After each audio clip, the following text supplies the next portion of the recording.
Elderly black veteran calls 911 for burglary. Officer's discovery leaves her stunned. You won't believe what happens next. Harold Washington, a 78-year-old black veteran, lived alone in a modest bungalow on the outskirts of Chicago. His wrinkled hands, which once wielded weapons in Vietnam, now tended to a small garden and flipped through old photo albums. The walls of his home were adorned with faded medals and pictures of comrades long gone. Despite the solitude, Harold maintained a dignified demeanor, his back straight and his gaze steady. He was a fixture in the neighborhood, known for his early morning walks and friendly nods to passers-by. But behind his warm smile lay a lifetime of struggles. The horrors of war, the sting of racial discrimination, and the gradual loss of loved ones to time. Harold's wife, Beatrice, had passed away 5 years ago, leaving him to navigate his twilight years alone. Their only son, Marcus, lived across the country, absorbed in his high-powered career. Phone calls grew infrequent, and visits even rarer. As days blended into weeks and months, Harold found solace in routine.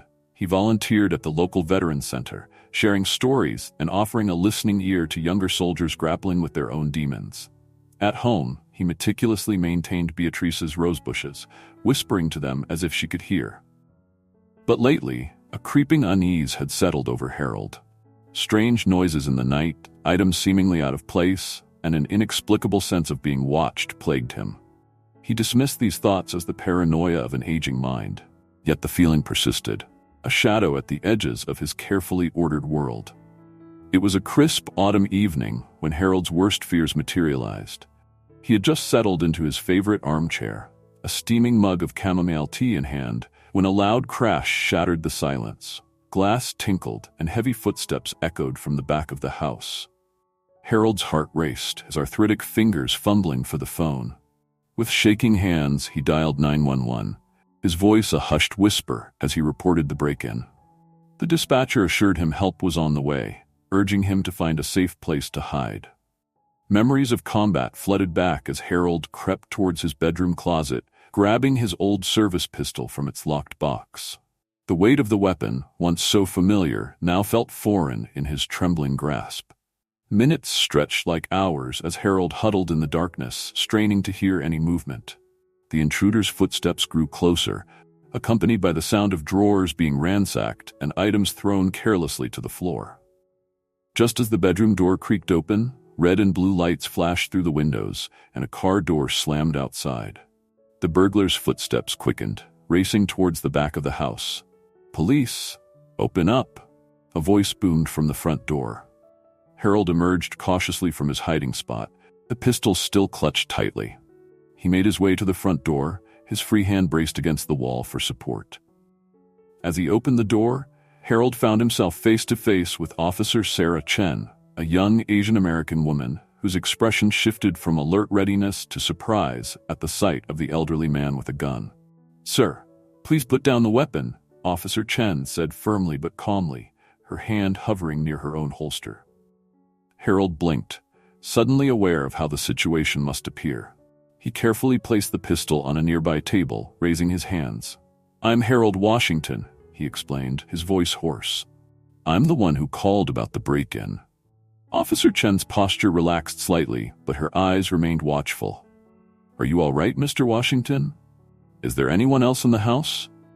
As Harold recounted the events of the evening, Officer Chen radioed for backup to search the premises and secure the area. She gently ushered Harold to sit down, noting how he winced as he lowered himself into a chair. While they waited for additional units to arrive, Officer Chen began taking Harold's statement. As he spoke, she couldn't help but notice the medals on the wall, the neatly arranged photos, and the lingering scent of rose perfume that seemed out of place in a bachelor's home. "You live here alone, Mr. Washington?" she asked, her tone softening. Harold nodded, a flicker of sadness crossing his face. "Since my Beatrice passed, 5 years now." Officer Chen opened her mouth to offer her condolences when a shout came from the back of the house. "All clear. No sign of the intruder, but the back door's been forced open." As other officers began to process the scene, Officer Chen stayed with Harold, her instincts telling her there was more to the situation than a simple burglary. She observed how Harold's eyes darted nervously, how he seemed to shrink into himself despite his initial bravery. "Mr. Washington," she said gently, "is there anything else you can tell me about what's been going on? Anything unusual you've noticed lately?" Harold hesitated, his weathered hands fidgeting in his lap. Officer Chen's kind demeanor and attentive gaze slowly broke down his reservations. With a deep sigh, he began to speak, his voice barely above a whisper. "It's been happening for weeks now," Harold admitted. "At first, I thought I was just being forgetful. Things out of place, noises in the night. I chalked it up to old age playing tricks on me." As Harold continued, Officer Chen listened intently, her brow furrowing with concern. He described a series of small incidents: missing personal items, rearranged furniture, and a persistent feeling of being watched. What had seemed like isolated events now formed a disturbing pattern. "I didn't want to bother anyone," Harold explained, shame coloring his words. "I've always taken care of myself. Didn't want to seem like a scared old man." Officer Chen's instincts kicked into high gear. This wasn't just a random break-in. It was a calculated campaign of terror against a vulnerable elderly man. She called over her partner, Officer Rodriguez, and quietly briefed him on the situation. As they conducted a more thorough search of the house, the true extent of the problem became clear. Hidden cameras were discovered in the living room and bedroom, expertly concealed among Harold's belongings. In the kitchen, they found evidence that someone had been tampering with Harold's food and medication. The revelation hit Harold like a physical blow. He slumped in his chair, the weight of weeks of fear and uncertainty crashing down on him. "Who would do this?" he murmured, more to himself than to the officers. "And why?" Officer Chen knelt beside Harold, her voice gentle but firm. "Mr. Washington, I need you to listen to me carefully. What's happening here is not your fault. Someone has been systematically targeting you, and we're going to find out who and why." As the crime scene technicians worked, Officer Chen helped Harold pack a bag. It wasn't safe for him to stay in the house, not until they could guarantee his security. She watched as he moved through the rooms, his movements slow and deliberate, pausing to touch familiar objects as if saying goodbye. In the bedroom, Harold's hand lingered on a framed photo of a younger version of himself in military uniform, standing proudly next to a smiling woman. "Beatrice would know what to do," he said softly. "She always did." Officer Chen felt a lump form in her throat. The vulnerability in Harold's voice stirred something deep within her, a mix of compassion and determination. This wasn't just another case. It was a cry for help from someone who had spent a lifetime serving others. As they prepared to leave, Harold turned to Officer Chen, his eyes glistening with unshed tears. "What happens now?" he asked, his voice barely audible. Officer Chen placed a reassuring hand on his shoulder. "Now, Mr. Washington, we fight back. Together." As Officer Chen helped Harold into her patrol car, the elderly veteran's mind raced. Years of military training and life experience warred with the fear and uncertainty of his current situation. He knew he had a choice to make: retreat into helplessness or face this threat head-on. "Officer Chen," Harold said, his voice gaining strength, "I want to help catch whoever's doing this. I won't be driven from my home." Chen glanced at him, surprised by the determination in his voice. "Mr. Washington, I appreciate your courage, but it could be dangerous. We don't know who we're dealing with yet." Harold straightened in his seat, a glimmer of his old soldier's spirit shining through. "I've faced danger before, young lady. I may be old, but I'm not helpless." After a moment's hesitation, Chen nodded. "All right, but we do this by the book. Your safety is our priority." Over the next few days, Harold worked closely with the police. He provided detailed accounts of his daily routines, relationships, and any potential enemies from his past. The investigation revealed a disturbing pattern of stalking and harassment that had gone unnoticed for months. Harold's decision to actively participate in the investigation had immediate consequences. As news of the break-in spread, his son Marcus called, insisting that Harold move across the country to live with him. The conversation quickly became heated. "Dad, you're not safe there. You need to come stay with us," Marcus argued. "And leave everything I've built here? My home, my community?" Harold countered. "I'm not running away, son." The call ended in frustration on both sides, widening the rift between father and son. Harold felt the weight of his decision, but remained resolute. As the investigation progressed, Harold's involvement drew attention. Anonymous threatening letters began arriving at his temporary residence. Officer Chen increased patrols in the area, but the stress took its toll on Harold's health. He suffered a minor heart scare, landing him in the hospital overnight. Despite the setbacks, Harold's determination never wavered. He worked with a sketch artist, recalling details of suspicious individuals he'd seen around his neighborhood. He reviewed hours of security footage from nearby businesses, his keen eye spotting potential leads. Harold's active role in the investigation also brought unexpected positive consequences. His neighbors, upon learning of his ordeal, rallied around him. They formed a neighborhood watch program, keeping an eye on Harold's property and reporting any suspicious activity. At the Veterans Center, Harold's story inspired others to speak up about their own experiences with harassment and elder abuse. Support groups formed, creating a network of vigilance and care within the community. As weeks passed, Harold's resilience in the face of adversity became a source of inspiration for the investigating officers. Chen found herself admiring the old veteran's spirit, often seeking his insights on the case. However, the prolonged stress and activity began to wear on Harold. Nightmares of his time in Vietnam, long suppressed, resurfaced with a vengeance. He often woke in cold sweats, the lines between past traumas and present threats blurring. One particularly bad night, Harold found himself reaching for his old service pistol, only to remember it had been taken as evidence. The moment shook him, forcing him to confront the toll this ordeal was taking on his mental health. The next day, Harold made a difficult decision. He approached Officer Chen, his expression a mix of determination and resignation. "I need help," he admitted. "Not just with catching this bastard, but with myself. I can't let this destroy everything I've worked for." Chen nodded, understanding the courage it took for the proud veteran to ask for help. She connected Harold with counseling services specializing in elder care and PTSD, ensuring he had the support he needed to continue the fight. As the investigation entered its second month, Harold's decision to stay and fight was put to the ultimate test. A breakthrough in the case led to a stakeout of his property. Harold insisted on being present, despite Chen's reservations. "It's my home," he said firmly. "I need to see this through." Little did they know, this decision would lead to a confrontation that would change everything. While the main investigation continued, a secondary plot began to unfold in Harold's life. His openness about his experience had inadvertently made him a local celebrity of sorts. Local news outlets picked up the story of the elderly veteran fighting back against an unknown tormentor, casting Harold as a symbol of resilience and community spirit. This newfound attention brought both opportunities and challenges. A local politician, sensing a chance for positive publicity, reached out to Harold, offering support and resources for elderly veterans in the community. While initially skeptical, Harold saw an opportunity to effect real change. Working with the politician and fellow veterans, Harold helped establish a support network for elderly residents living alone. The initiative, dubbed Operation Homefront, provided security assessments, regular check-ins, and a buddy system for seniors in the neighborhood.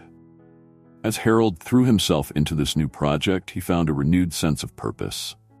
His military background proved invaluable in organizing and strategizing, and soon, Operation Homefront began to gain traction beyond their local community. However, this increased visibility came with its own set of problems.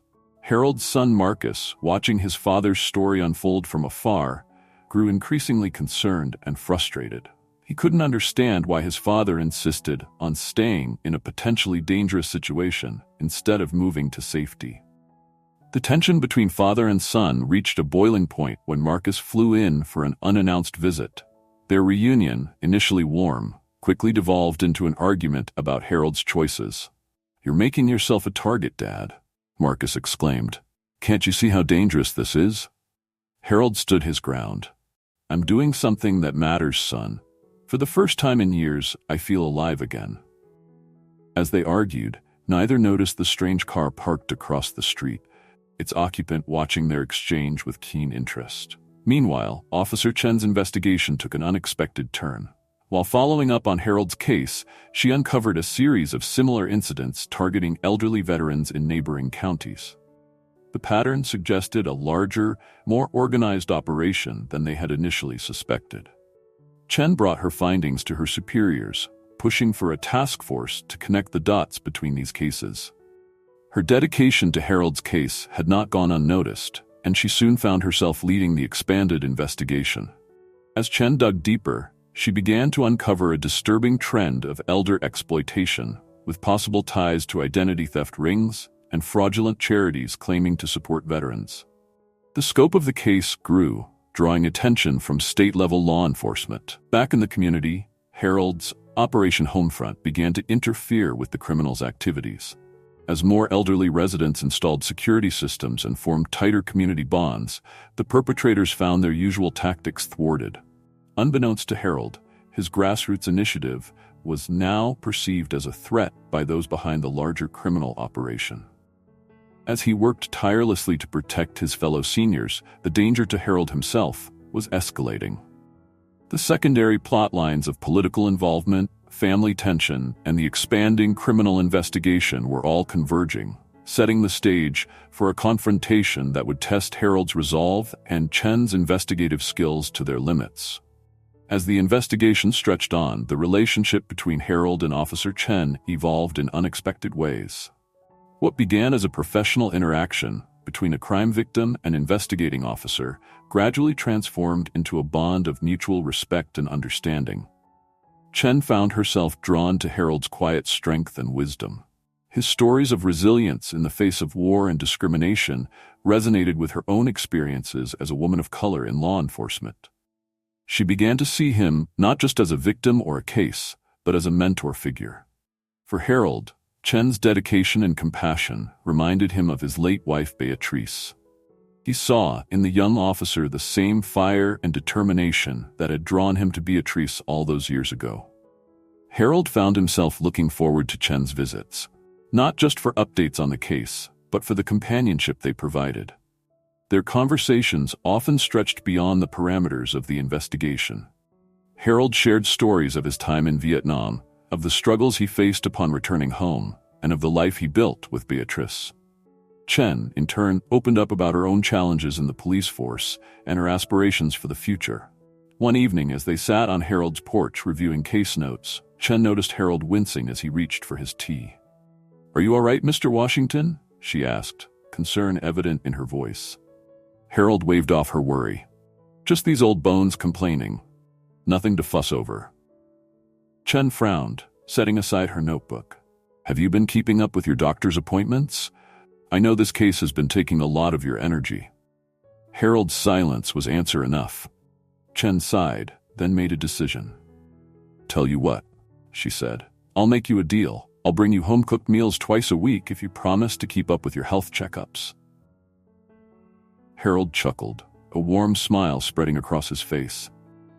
"You drive a hard bargain, Officer Chen, but I suppose I could suffer through some home cooking for the sake of the investigation." This arrangement marked a turning point in their relationship. Chen's visits, now part personal and part professional, became a fixture in Harold's week. She introduced him to her family's traditional recipes, while he shared Beatrice's secret barbecue sauce with her. As they grew closer, Chen found herself confiding in Harold about her struggles with the expanded investigation. The pressure of leading a task force weighed heavily on her, and Harold's steady presence and sage advice became a source of strength. For Harold, these interactions stirred long-dormant feelings of paternal affection. He saw in Chen the daughter he never had, and his desire to see her succeed added fuel to his own determination to solve the case. Their deepening bond did not go unnoticed. Chen's partner, Officer Rodriguez, gently teased her about her adopted grandpa. At the precinct, there were murmurs about Chen's objectivity being compromised by her closeness to a victim. Chen struggled with these perceptions, torn between her professional duties and the genuine care she felt for Harold. One particularly stressful day, she confessed her concerns to him. "I'm worried I'm getting too close to this case, to you," she admitted. "What if it affects my judgment?" Harold regarded her thoughtfully. Sarah, he said, using her first name for the first time. In my experience, it's not detachment that makes a person effective. It's caring. Caring enough to go the extra mile, to see the humanity in others. Don't let anyone tell you that your compassion is a weakness. His words struck a chord with Chen, reinforcing her commitment to both the case and their friendship. As weeks turned to months, Harold and Chen's relationship became a pillar of strength for both of them. Harold found renewed purpose in mentoring Chen, while she gained confidence from his unwavering support. Their bond was about to be put to the test, however, as the investigation hurtled toward its climax. The trust and understanding they had built would prove crucial in the face of the challenges to come. Little did they know, the criminals they were pursuing had taken notice of their closeness. Seeing it as both a vulnerability to exploit and a threat to eliminate, the investigation reached its boiling point on a chilly autumn evening, almost mirroring the night of the initial break-in. Harold had insisted on returning to his home, despite Chen's reservations. "I need to face this on my own turf," he had argued, his jaw set with determination. Chen and her task force had set up surveillance around the neighborhood, convinced that the perpetrators would make a move soon. Harold sat in his living room, a silent sentinel in the gathering darkness. As midnight approached, a shadow moved across Harold's front yard. Years of combat experience kicked in, and Harold felt his muscles tense. He reached for the panic button Chen had given him, but hesitated. Part of him wanted to confront this threat head-on. Suddenly, the back door crashed open. Two masked figures burst in, clearly not expecting to find Harold waiting for them. In the split second of their surprise, Harold recognized one of the intruder's eyes, the same eyes he'd seen watching him from a parked car weeks ago. "You," Harold exclaimed, realization dawning. "You're—" But before he could finish, the second intruder lunged forward. Harold's military training took over. Despite his age, he managed to dodge the attack, sending his assailant stumbling into a side table. The commotion triggered the silent alarm. Outside, Chen and her team sprang into action, racing towards the house. Inside, Harold grappled with the first intruder, their struggle sending them crashing into the wall of photos. Glass shattered and memories rained down around them. The second attacker recovered, pulling out a knife that glinted in the dim light. "Stop," a voice commanded. Everyone froze. In the doorway stood Marcus, Harold's son, his face a mask of shock and guilt. The moment of stillness shattered as Chen and her team burst through the door. "Police! Everybody down!" In the chaos that followed, Harold's eyes locked with his son's. The look of betrayal on Harold's face was devastating. As the officers subdued the intruders, Marcus sank to his knees, his head bowed in shame. Chen rushed to Harold's side, her face etched with concern. "Are you hurt? What happened?" Harold's voice was barely a whisper. "My son, my own son." As the dust settled, the full picture emerged. Marcus, desperate for money to cover gambling debts, had fallen in with a crew specializing in elder fraud. He had been the inside man, feeding them information about his father's routines and vulnerabilities. The revelation sent shockwaves through everyone involved. Chen watched as Harold, the man who had faced down war and discrimination, seemed to crumple under the weight of this betrayal. As Marcus was led away in handcuffs, he called out to his father, "Dad, I'm sorry. I never meant for it to go this far." Harold turned away, unable to look at his son. Chen placed a supportive hand on his shoulder, feeling him tremble beneath her touch. In the aftermath of the break-in, as evidence was collected and statements taken, Harold sat silently on his porch steps. The night's events had brought the investigation to a dramatic close, but for Harold, it felt like his world had been shattered all over again. In the days following the climactic break-in, Harold withdrew into himself. The betrayal by his own son had shaken him to his core, reopening old wounds and creating new ones. He refused visitors, even Chen, and spent his days sitting in silence, staring at the wall of broken photo frames. Chen, worried about Harold's mental state, decided to take action. She reached out to the VA, arranging for a counselor specializing in trauma and family betrayal to visit Harold. Initially resistant, Harold gradually opened up to the counselor, Dr. Amelia Rodriguez. "I failed him," Harold confessed during one session. "Somewhere along the line, I failed my boy." Dr. Rodriguez gently challenged this notion. "Harold, Your son made his own choices. It's natural to feel responsible, but it's important to separate your actions from his decisions. As Harold worked through his feelings of guilt and betrayal, Chen focused on tying up the loose ends of the case.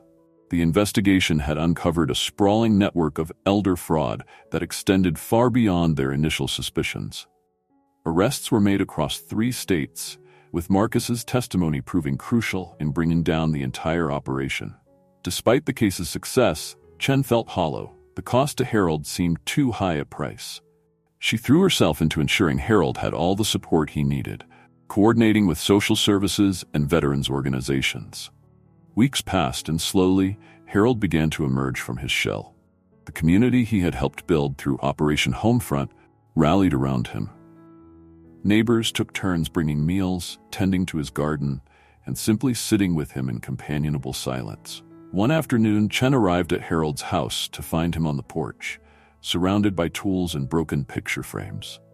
He looked up as she approached, a hint of his old spark in his eyes. "Thought it was time to start putting things back together," he said, holding up a half-repaired frame. Chen smiled, picking up a hammer. "Mind if I help?" As they worked side by side, Harold spoke softly. "I want to see him, Sarah. I need to understand why." Chen nodded, understanding the weight of this decision. She made the necessary arrangements, and a few days later, she accompanied Harold to the detention center where Marcus was being held. The meeting between father and son was tense and emotional. Marcus, stripped of his bravado, broke down as soon as he saw his father. "I'm so sorry, Dad," he sobbed. "I got in over my head. I never meant to hurt you." Harold listened silently as Marcus explained his descent into gambling addiction, the mounting debts, and the desperate choices that led him to betray his father. When Marcus finished, Harold spoke, his voice tired but firm. "What you did, it's going to take a long time for me to forgive. But you're my son. I'm not giving up on you." The visit ended with no neat resolution, but it was a start. Harold left feeling drained, but with a glimmer of hope for eventual reconciliation. Back at home, Harold threw himself into rebuilding his life and his relationships. He resumed his work with Operation Homefront with renewed vigor, using his experience to educate other seniors about the dangers of fraud and the importance of family communication. Chen, inspired by Harold's resilience, spearheaded a new initiative within the police department focused on elder protection and community outreach. She often invited Harold to speak at trainings, his powerful story serving as a reminder of the human impact of their work. As the court date for Marcus and his co-conspirators approached, Harold grappled with mixed emotions. He submitted a victim impact statement that spoke not only of his pain, but also of his hope for his son's rehabilitation. On the day of sentencing, Harold sat stoically in the courtroom, Chen by his side. When given the opportunity to speak, he addressed the court with dignity. "What happened to me, and to so many others, is a tragedy. But the real tragedy is the breakdown of trust, of family. My son will face the consequences of his actions. My hope is that he and everyone involved will use this time to reflect, to heal, and to find a way to make amends." His words resonated through the courtroom. The judge, moved by Harold's statement, ensured that the sentencing included mandatory addiction treatment and counseling for all involved. As they left the courthouse, Chen noticed Harold standing taller, as if a weight had been lifted. He turned to her, a small smile on his face. "You know, Sarah, Beatrice always said that the true measure of a person is how they handle life's hardest moments. I think she'd be proud of how we've handled this one." Chen felt her eyes water as she squeezed Harold's hand. The road ahead was still long, but in that moment, she knew that together, they had taken the first steps towards healing and resolution. The months following the trial marked a turning point in Harold's life. The resolution of the case, while painful, had opened up new possibilities and perspectives for the elderly veteran. He found himself at a crossroads, facing decisions about his future and his place in the community. One sunny morning, as Harold tended to Beatrice's rose bushes, he had an epiphany. The garden, once a place of solace and memory, now felt like a living testament to growth and renewal. Inspired, Harold reached out to Chen with an idea. "I want to turn my property into a community garden," he explained, excitement coloring his voice. a place where people can come together, where seniors can feel safe and connected. Chen, thrilled to see Harold's renewed sense of purpose, helped him navigate the bureaucratic challenges of rezoning and securing permits. The project quickly gained support from local officials, who saw it as a positive outcome to a highly publicized case. As word spread, volunteers from the neighborhood and local veterans groups came forward to help. Harold's backyard transformed into a vibrant green space, with raised beds accessible to those with mobility issues and benches placed strategically for rest and conversation. The garden became a symbol of resilience and community spirit. Harold organized gardening classes for seniors, teaching them not just about plants, but about staying active and engaged in their later years. Younger volunteers paired up with elderly gardeners, fostering intergenerational connections. For Harold, the garden project represented more than just a new hobby. It was a way to reclaim his sense of purpose and to turn his painful experience into something positive for others. He often found himself sharing his story with visitors, using it as a cautionary tale, but also as an example of the power of community support. Chen watched this transformation with a mixture of pride and awe. She saw how Harold's journey had not only changed him, but had ripple effects throughout the community. His story became a catalyst for increased awareness about elder abuse and fraud, leading to improved policies and support systems. As the first harvest from the community garden approached, Harold stood amidst the thriving plants, reflecting on the unexpected direction his life had taken. The pain of betrayal was still there, a dull ache in his heart, but it was overshadowed by a sense of hope and purpose. Harold realized that this garden, born from the ashes of tragedy, was his legacy, a living, growing testament to the power of resilience, community, and new beginnings. As the community garden flourished, so did Harold. The man who had once felt isolated and vulnerable now stood at the center of a vibrant network of friends, volunteers, and fellow veterans. His journey of healing and growth was evident in every interaction, every decision he made. One crisp fall morning, Harold sat on a bench in the garden, watching a group of school children excitedly planting bulbs for spring. Chen, who had stopped by on her lunch break, settled beside him. "You've come a long way, Harold," she remarked, taking in the scene before them. Harold nodded, a thoughtful expression on his face. "You know, Sarah, I used to think that getting older meant becoming less relevant, less capable. But now I see it differently. We don't diminish with age, we gain perspective, wisdom." He paused, watching a young girl carefully pat soil around a freshly planted bulb. "What happened with Marcus? It nearly broke me, but it also forced me to confront parts of myself I'd been avoiding, my fears, my stubbornness, my reluctance to ask for help." Chen listened intently, struck by the depth of Harold's self-reflection. "I realized," Harold continued, "that true strength isn't about facing everything alone. It's about having the courage to lean on others, to be vulnerable, to keep growing even when it's painful." This growth was evident in Harold's relationships as well. He had begun writing letters to Marcus in prison, a slow and sometimes difficult process of rebuilding their bond. Each letter was a step towards understanding and forgiveness, for both father and son. Harold's influence extended beyond the garden. He had become a sought-after speaker at community events, sharing his story to raise awareness about elder abuse and the importance of community connections. His honest, heartfelt accounts touched many, inspiring other seniors to speak up about their own experiences and seek help when needed. Chen, too, had grown through her experience with Harold's case. She had developed a deeper understanding of the complexities of elder care and family dynamics. This insight made her a more empathetic and effective officer, particularly when dealing with vulnerable populations. "You know, Harold," Chen said, "working on your case changed me too. It reminded me why I became a police officer in the first place, to make a real difference in people's lives." Harold smiled warmly at her. "And you have, Sarah, more than you know." As they sat in comfortable silence, Harold reflected on the unexpected turns his life had taken. The pain of betrayal had transformed into a catalyst for personal growth and community change.